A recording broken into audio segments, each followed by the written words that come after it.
All right, so you might have tried the hour code and you're thinking about uh, doing more with it, and greatly encourage that. It's a great thing to do. One of the websites you can use in your classroom is code.org, and code.org will let you sign in really quickly. You can create an account or sign in with Google.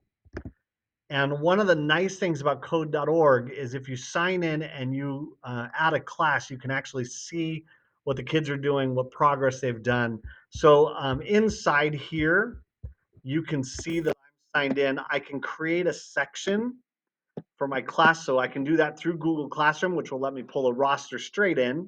I can use a create my own class and add the students' names in and give them a picture password, which is really good for younger kids. It's just a picture that they click on, their name will be there, and they click on a picture. So one of those two ways is the best way. You can also use secret words, but the Google Classroom for older kids or the picture class password for younger kids are probably your best ways to go when creating that section. When you get a new section, you have to find a course for it. So I'm going to click find a course right here, and you will see that there's a variety of courses they offer for elementary school, middle school, and high school. If you click on the elementary school Learn More, you can get the full course catalog. So here's some ideas. They have the CS fundamentals and the computer science connections, and you can use either one of those. But if you click view full curriculum, you can actually see that there's a course A, course B, course C, course D, E, F, and it will show you what grade level they are appropriate for. There's a pre-reader express course, which kind of covers both of those things. Then there's an express course that starts right here at C and goes all the way up to F. Um, my suggestion from my experience is if kids don't have any experience, start them on course A and let them build up. Even if they're used to and are readers, starting them in the basic coding is not a bad place to start. Letting them build their way where it gets them confident, makes them, and then builds their way up to some more difficult things. You can actually click view course, and this will let you see what is there, all of the teacher resources, all the lesson plans, what the kids will be doing in each lesson. You can actually see what it is. The first one is an unplugged activity, something you can do. Here are the drag and drop lessons. This is lesson 1 through 12 in 2 or 1 through 12. In each lesson, it tells you it's an unplugged activity. That's something you should do with the students. There's lesson plans, everything there. You can hide it if you're like, I'm not going to do that. You can hide it. And then that won't show up on the kids' lists in the course.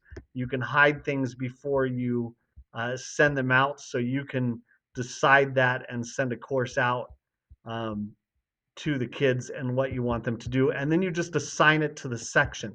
So I can literally come through and say, well, we're going to hide that one. We've already talked about that. These are visible to the students. I want them to do that. I do want to do this activity. I'm going to leave that visible, and I need the next ones visible. So you can come through and say which ones you want to do, what you don't want to do. A lot of this is on their own. Anyone that is not um, a unplugged activity is pretty much on their own. They can do that. An unplugged activity would be a whole class kind of lesson that you're going to run. And again, you can hide anything you don't want them to do. And then you just click assign to section, and those students in there would now have that course assigned to them in course A. So quick, easy way to do that. I think it's a great program. The kids get in there, they're able to code, they learn a lot. You can have them work in partners, a variety of different way to run that. Hopefully it's something you might be interested in doing to move past that hour code, and something your students would find fun to do.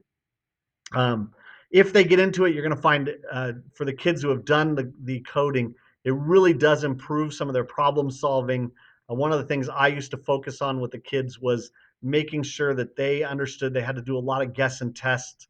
They had to, really try to work through stuff before they called me over for help. I wanted them to really give things a try, and that it was okay to fail and learn and practice. And so that really builds up a lot of their problem solving strategies. So hopefully it's something you are interested in and might look into doing with your class.